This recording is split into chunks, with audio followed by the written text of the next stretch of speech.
Born ready. Okay. All right. Let's get going. I can get it. You start the show. All right.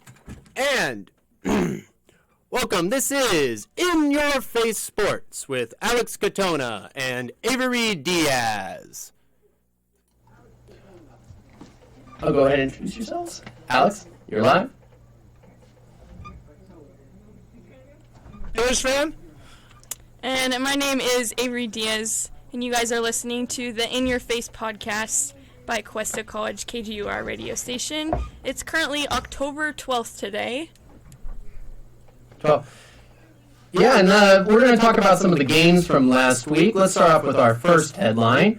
Desmond Ridder throws for over 300 yards, leads a game-winning drive, and stays undefeated playing at home. Are the Falcons legit with a 3-2 record? Alex, what are your opinions?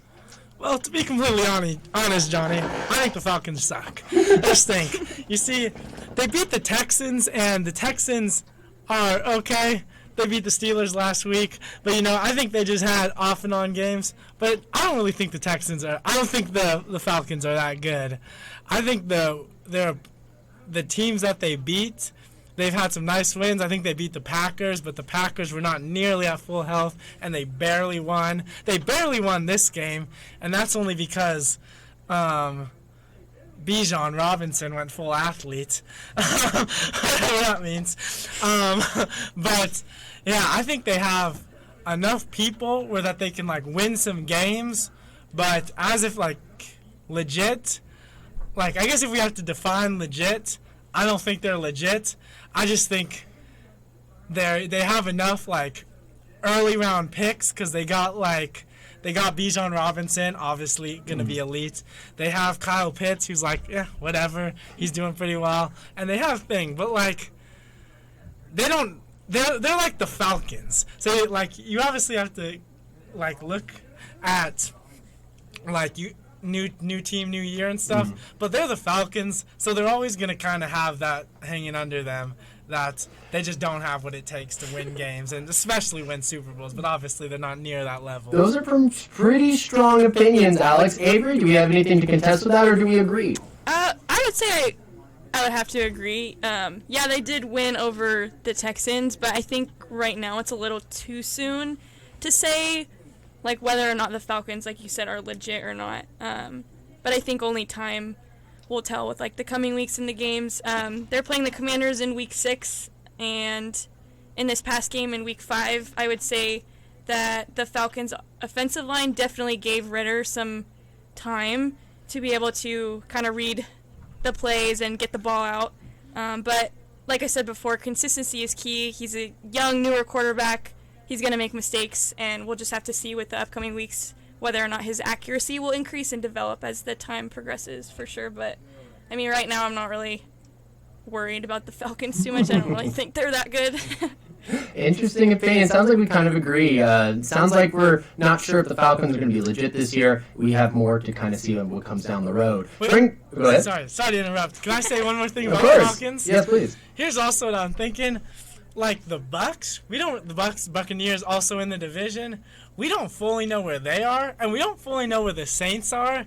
So the one thing that is kind of interesting is it will be cool to see when they all play more division games, because the Falcons, Bucks, and all them, they don't care too much about the rest of the NFC. They just care they got to be better than, obviously how it works, you got to be better than the team in your division. But I think it's really big in this division because maybe they can beat the Bucks. I don't know if they've already played already, but maybe they could beat the Bucks, pull something off against the Saints, and they could slip in. So they're not legit. I don't think they're legit, but I also don't know too much about everybody in the division. So that division is more of a question mark than a lot of other teams or a lot of other divisions. So I wanted to throw that in there. And that's a perfect segue because our second headline is going to talk about the Saints. So last week we saw the Saints routed the Patriots 34-0 on the road. Mac Jones was benched for the second straight game. Should the Patriots tank for Caleb Williams. Is Bill Belichick done with Mac Jones? Avery, let's have you start off since we just had Alex. What are your opinions on these Saints, and what are your opinions on Bill Belichick, and is he done with Mac Jones? Well, I think it was earlier this week there was an interview with Bill, and he said that Mac Jones will remain the starting quarterback going into Week 6 against the Raiders. Whether or not that's a good decision or not, honestly, I don't really think they have a better option right now for the game for the Raiders. But yeah, the Patriots got tanked by the Saints 34-0 in Week 5. And I know a lot of people have been talking about how Matt Jones has probably never looked worse in his career than right now. And yeah, this is like a team sport. You know, it's going to take the whole team to provide for everyone there. And you can't really just blame it on Mac Jones in particular. But he's clearly just not performing at the level that the team needs. But a high draft pick might be what they need. And honestly, I think they're one of the worst teams in the leagues right now. Like, they're sucking. And they don't necessarily need Caleb Williams in particular. He is the top quarterback. But if they can just even get another top quarterback, then I think that they might be on the road a little bit more to a redemption. But right now, yeah, also not looking too great. Alex, anything to add on to that? Yeah, I agree in general. This is kind of a side thing that also relates to the Patriots. Like, they got like destroyed by Dallas, but we don't know. That was whatever. And then they got destroyed by the Saints.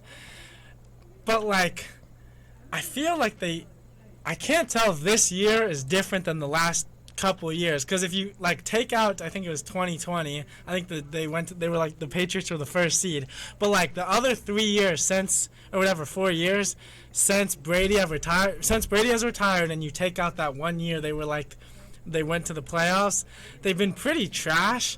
So I'm kind of wondering if like maybe this is like actually the year they're actually trash, because last year they finished with like 9, they finished 8-9, so a losing record, and they were pretty bad. But like, I don't think they were destroyed I don't think they were destroyed by this many points.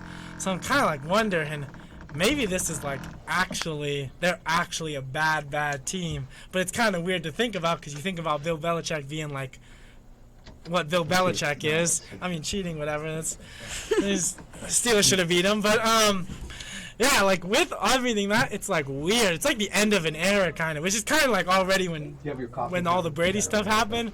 But like, Bill Belichick's been coaching for like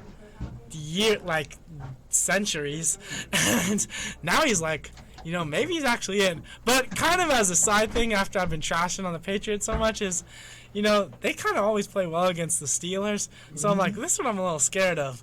I'm a little scared they're going to get destroyed by the Cowboys. I mean, it's like 35,000-0. They got a word that I cannot say, but they got it. Then they, like, last week, didn't give up a single point. I mean, no, didn't score a single point, and got destroyed by the Saints, who the Saints are like, eh. But then I'm like, are they gonna turn it around, and are they just gonna pull off like can they just pull off like random little swindles where they beat teams that they should not beat, i.e. the Steelers? But like, the Steelers beat the Ravens. Steelers did really well, and I'm still scared for the Patriots. Like, literally, it's a Thursday night game, and I'm literally scared that the Patriots might be, not fully scared, but like more scared of them than like other teams. Avery, how do you think the Steelers are going to face up against the Patriots? Well, if you guys can't tell already, Alex is a Steelers fan. Gotta be careful with what you say. You might rip me to shreds right now. But we'll keep it positive. Yeah, we'll keep it positive. Honestly, I mean, I feel like it could go either way right now. There's nothing like super. I don't know. I don't really have a stance on like who I think is gonna win right now. I feel like I haven't really, no offense, been paying attention to the Steelers a whole lot, just because. Nobody has. Underdog. Oh. Yeah, because I mean, if they were to win, I mean, they are an underdog, whether he likes to choose to admit it or not. It's a positive outlook. You know, underdogs are totally fine. And, you know, it sounds like from some of the other talking points we're going to have, the Steelers are going to be a subject of question. Heavy discussion. Heavy discussion. Heavy Well, I guess discussion. let's bring that into the third round, our third round headline. Wait, sorry. I didn't mean to wait too. I didn't mean to wait twice. Are we going to talk more about the Saints? Do we have anything else to add about the Saints? I have a little bit of stuff to add. Go ahead. So, first of all, I really like Derek Carr. Mm. Like, I'm not saying I think he's like a top whatever quarterback. I just really like him. And I talked to a lot of Raiders fans because obviously we're in California and started in all that, even though they're in Vegas now. Mm. But, like, here's what I've noticed. Loyal fans, they like Derek Carr. And then there are, like, the newcomer, like, bandwagons, and there's no bandwagon to hop on the Raiders because they suck. Facts. There's like the two types of fans. They're the real ride or die Raiders fans, and they like Derek Carr. And I'm no Raiders fan, but I like Derek Carr. And then there are like the fakies who just want to see Caleb Williams on the Raiders. But so I like Derek Carr, and I think he would be better on the Raiders now. Especially with like a second year with Devontae and all that in college, I think he would be better than Jimmy G. I mean, Jimmy G's done nothing except humiliate his team in the Super Bowl and the conference champion. But with that being said, I'm excited for the Saints because like ever since Drew Brees left, is like nobody cares. Like the Saints were literally such a high level. It was like Alvin Kamara, Drew Brees, and Michael Thomas. That's like they were all three X factors on Madden. Like. They might have been on the toilet because they were the shoot. I don't curse. So yeah, they were the shoot. So they had stains on their drawers. But so they were Some harsh words there. Harsh words. No, this is good. I'm saying they were like the shoot. They're good. They were good. I see. But so they were so good. And everybody talked about the Saints. Literally, like you check every single week. Saints first seed. They were 13-3 for like 4 straight years, and then Drew Brees retired, and then everything went back. But now it's like it's kind of cool now because they had all like the weird intermission stuff with the quarterbacks. Like I forgot it was like Jameis Winston, a few different ones. that one. Well, I guess to switch it over, Avery, do you have any opinions on Alex's comments about Derek Carr? Oh yeah. I also like Derek Carr. I mean, I like the Raiders. I think the Raiders are great. I always root for the Raiders if they're ever playing. I don't like Jimmy G at all, so I also have to agree with you on this one. I didn't see that one coming. So we have an agreement on this one. I am not a fan of. Yeah, I just don't think he really brings anything for the team at all. Like he's not doing anything. So Except for looks. yeah, exactly. Literally, that's the only thing that he has going for himself right now is his looks. That's it. Well, let's bring it back down. Let's go to our third play headline and see how the Lions are looking and how the Panthers are doing. Lions win big, 42-24 over the Panthers. And we saw the Panthers have now fallen to 0-5. Are the Lions Super Bowl contenders? In addition to that, and if the Panthers end up the number one pick, who will they trade it to? If they end up with the number one draft pick, I believe. So what are our opinions on the Lions, and are they on the road to the Super Bowl? Because we're getting into part of the season where it's a little early, but we are now almost getting to the halfway point. So we're looking for who's going to be our big contenders. Are the Lions one of those teams? Avery, since we just had with you, let's go ahead. Let's keep going with yours. What are your opinions on these Lions? Actually, I really like the Lions. Like the Lions. For the past few years, I mean, they've been the underdog. They haven't really been that good in the NFL. They're overlooked a lot, and so I actually like seeing them that they're winning, and I do think that they could possibly be a contender. I think they're 100% going to make it to the playoffs for sure. But they got that new coach a couple years ago in 2021, I think, Dan Campbell, and he had a lot of backlash too about whether or not people liked him or not. But I think that he's the kind of coach that the Lions exactly needed because within the past couple of years, they've really been working hard and coming on the up. And I think a coach like that is someone that they need.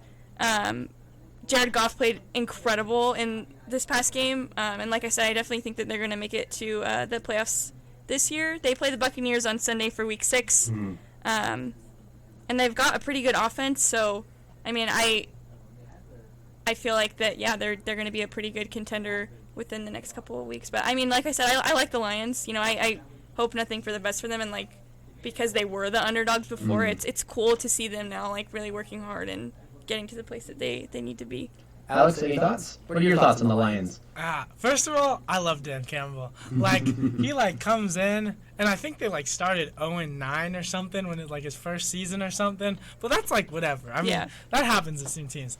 And then he had the Hard Knocks, and he had, like, great speeches and stuff, and he yells at the players, which I think, like, some people, maybe I don't even know how close to football, but some people that are just semi-like football, they're like, why is he always yelling? Like, I don't think they like his energy. But then he, like, goes on the post-game conference, and he says he's going to, like, bite players' kneecaps off. And I think that's kind of sick. Like, not to be disrespectful, but the Lions sucked. Like, they were literally a joke. They were literally, like, they were whatever. They had loyal fans, but they were, like, a joke. So, like, why not go and say that? Like, why not say, we're gonna destroy you, we're gonna bite your kneecaps off? And clearly, it's pretty sick because it's working, which it's kind of cool. Like, a couple years ago, I saw, like, this system. I saw, like, this little cheat code thing, and it said how to rebuild. And it said, like, you know, over the last couple of years, you get some you build an offensive line, which they've done, because they got, like, Frank Ragnar or whatever, he's been there, and they have Penal Sewell. And so they build an offensive line. But it's like they suffered for so long, so it's obviously such a long rebuild. But if you just look at like the last couple of years, they got Amon-Ra St. Brown. He's obviously elite. They got Jahmyr Gibbs and David Montgomery, and David Montgomery completely shredded me in fantasy, so he's obviously good. And it's kind of nice, though, because they kind of had some things, like, go their way. Like, Amon-Ra kind of went their way because they didn't know he's, like, second-round pick. But, like, Jared Goff really went their way because, like, they traded Matthew Stafford, and that's a scene as a whole thing. Like Jared Goff's trash. Matthew Stafford is going to go help the Rams win a Super Bowl, which he did. But then, like, this year, people are actually saying, like, it was a good trade. Like, it was an equal trade. So it's pretty awesome. So, like, I didn't mean to go on that kind of tangent, but, like, they did what it took to rebuild, and they did a lot of suffering, and they earned, like, they did all the right steps to get where they are, and I think where they are is pretty good. Because you're 5-1. Like, 4-1. Like, one loss, and I think only one other team in the NFC, the Seahawks, are the only. Oh no, the Seahawks are 4-1, and the Buccaneers are 3-1, but they had their bye week.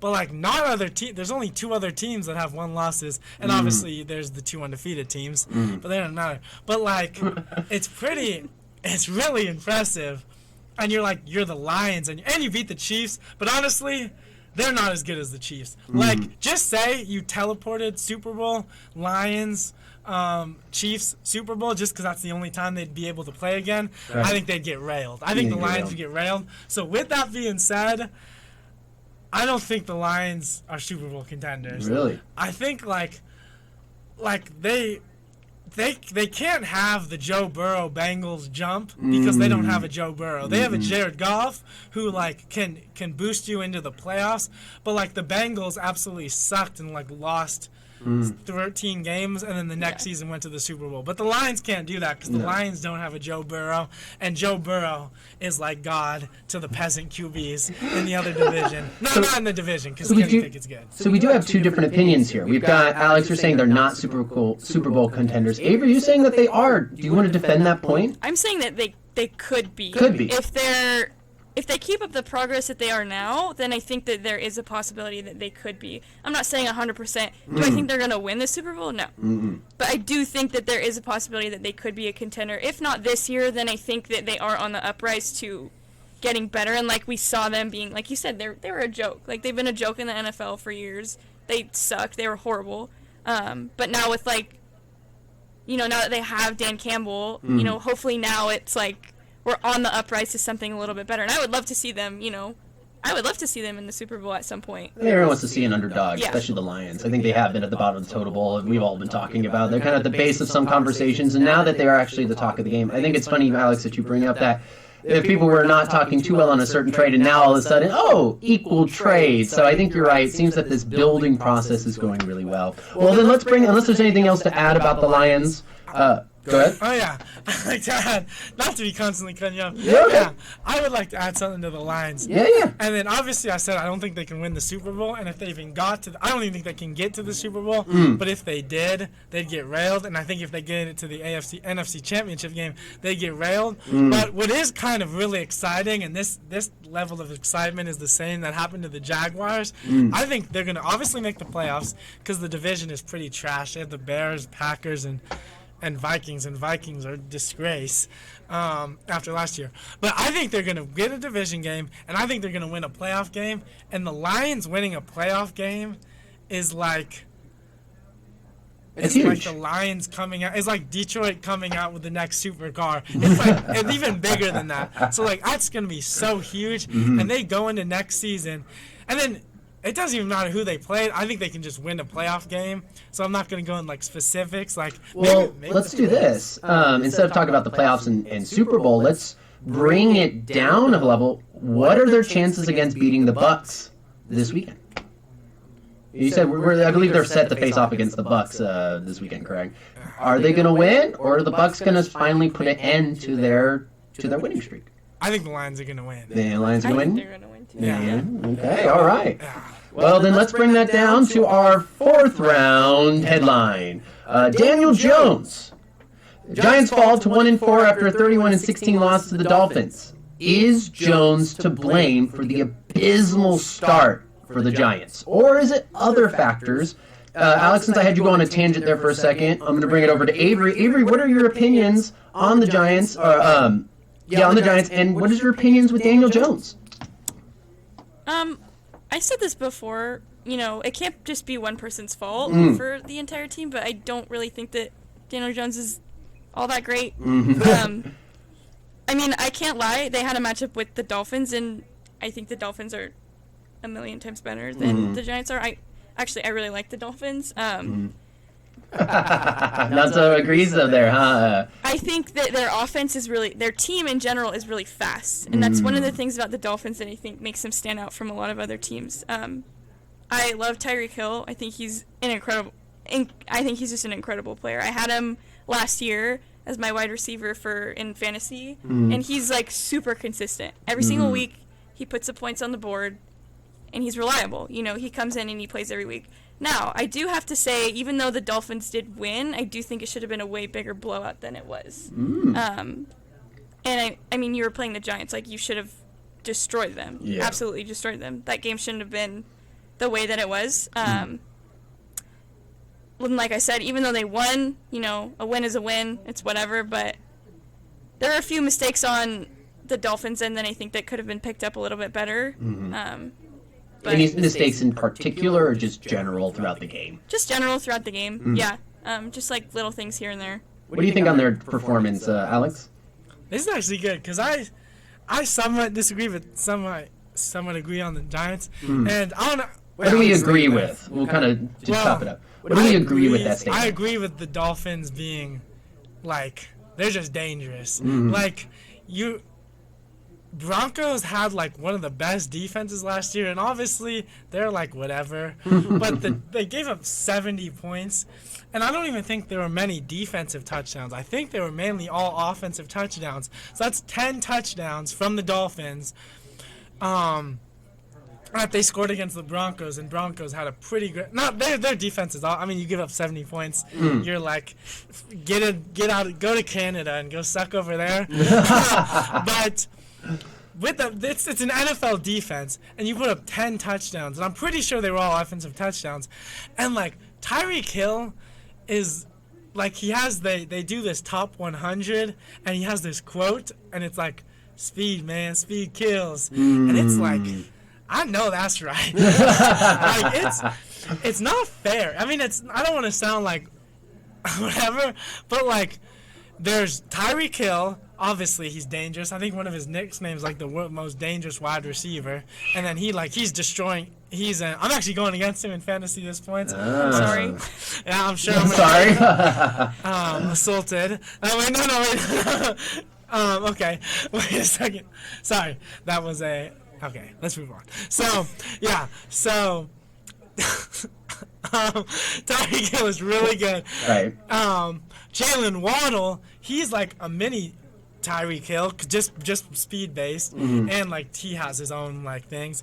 And then like you throw in a Kane, like the rookie guy who's the running back, and he's been putting up like 3 touchdowns. He's even put like 4 touchdowns against the Broncos, like 2 touchdowns the last couple weeks, more than like 100 yards, and that's like why not just throw him in there? And then they just traded for Chase Claypool, who actually started as a Steeler, and the Steelers got rid of him, and I think it all benefited the Steelers, and the Bears the Bears suck, and they suck at everything, so they gave up a first-round pick to not even, and then they switched their first-round pick for a late-round pick, so they messed up. But, like, you throw Chase Claypool in there, and they're just dangerous. But Tua does make, like, I think he has, like, a couple interceptions. He threw like some interceptions against the maybe not a couple, but he threw against the Bills, and they obviously lost to the Bills. It's their sole loss.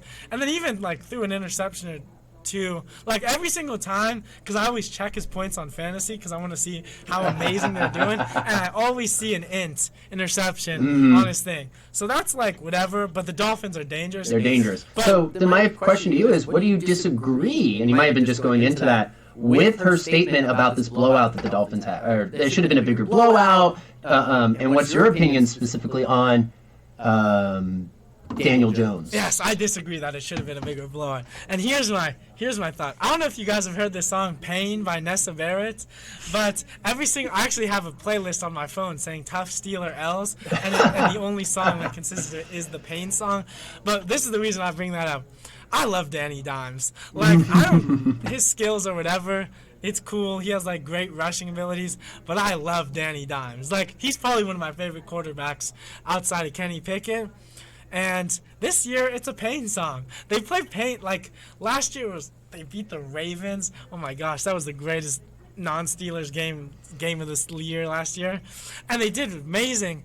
And then this year, it's just not happening. But, like, here's why, and then obviously Saquon's hurt, so like that's that. But here's what I disagree. It's why I disagree. Why I think it should have been a bigger blowout. Obviously, they're trash right now, and they just do not have that magic and that winning that they had last year. Maybe teams like game plan against them better because they saw how well Danny Dimes runs and how Saquon stuff, and he's been hurt, and they've had problems too. So I think they're gonna lose a lot of games like they've been doing. But I still think they have enough remnants of last year, and they got Isaiah Simmons for like a 7th rounder, and Isaiah Simmons was like a 7th pick overall or something from the Cardinals, from the Clemson, and I think he's really good. I think he can be really good. But like I bring him up because they didn't get substantially worse from last year to this year. They got him, except for injuries, but like team wise, all 53-man to 53-man on the roster. They added Darren Waller. So I think, like, even though they kind of lost their magic, and I'm not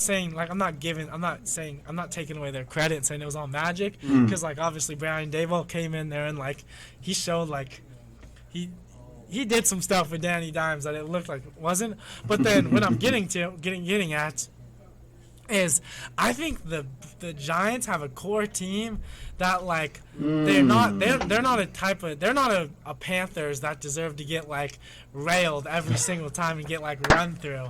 They're like they have something, and maybe it could be a health thing, but they came back and they rallied against the Cardinals, and the Cardinals actually aren't even doing that poor this season. So they came back and did that. So at like a base, I don't think they're a type of team. I don't think they're a Broncos or they're a Bears or a Panthers that give up, that just get destroyed and stepped on. I think they're a team that just is kind of, they're used to losing and they're having some injuries, and I think they can keep games close, or they can at least keep it close to the end, and maybe it's just okay, we're gonna lose, and that's just what's gonna happen. But they don't go out there and humiliate themselves week on week. They just get beaten because maybe it's just going to be, they have injuries, and maybe they're just not as good of a team as they were last year. It's not working as well. But they're not a team to just look off every week. And I think they can come in and maybe 1 week, I think they can be able to pull off like a game or two that they shouldn't. Like I'm saying a game or two this year, when last year they pulled off 6 games or 7 or 8. But I think this year they still have some of that in them, and I'm not giving up on their future at all. So it sounds like once again, we kind of agree that it's definitely not Daniel Jones who we have to blame for this. And especially, like you said, Avery, not just one player. However, we have some disagreement that perhaps the Giants aren't such the core team that Alex thinks, but Alex, you make some good points. We may have, maybe for next year, or maybe some changes, especially with those injuries, we might be seeing a comeback from the Giants. So some really interesting. Avery, did you want to add anything on to those comments? Just like in comparison, if you take the two teams, the Giants and the Dolphins, when I'm saying that there should have been a bigger blowout, I mean, it's true that the Dolphins are better than the Giants. You know, if you match them up together, I mean, that's what I'm saying is like they should have, even though they won, they feel like it should have been a bigger blowout than it is. And that doesn't mean it's discrediting anything about the Giants or saying that, you know, the Giants suck so bad and you're putting them on the same, you know, level as like some of the other teams who aren't doing as well this year. It's just saying that I definitely think like the speed that the Dolphins play, it should have been. You saying the Dolphins could have done better? Yeah. Yeah. Oh yeah. Okay. What do you think, Alex? Do you think the Dolphins could have played a little bit faster? As we were saying, they got some of the best players right now, especially in terms of speed. Or do you think the Giants? This might prove the Giants have a little more oomph in their step. I think it proves the Giants have a little bit in their step. And I think the Dolphins, you know, they did as well as they did, or they're doing as well as they are. But, like, obviously we talked about a 2 interceptions. And then they're going to get, like, Jalen Ramsey back. They're going to get him whenever they get him. So maybe that could, like, change. But I think 31 points against the Giants, I think that's about where they are. I mean, obviously they, like, nearly doubled the points. I think 32 would have doubled what the Giants got. And I think that's fair from where the Dolphins are to where the Giants are. But I think that's the answer. Okay. I think 40 points against the Giants. I would disagree on that happening. Okay, well then let's bring it down to our 5th round headline. We've been looking forward to this. This is his favorite time. He's been waiting for it all day. So Kenny Pickett. Over the weekend we saw Kenny Pickett threw a game-winning touchdown to George Pickens in a comeback win versus the Ravens. The question posed is, how good are the Steelers?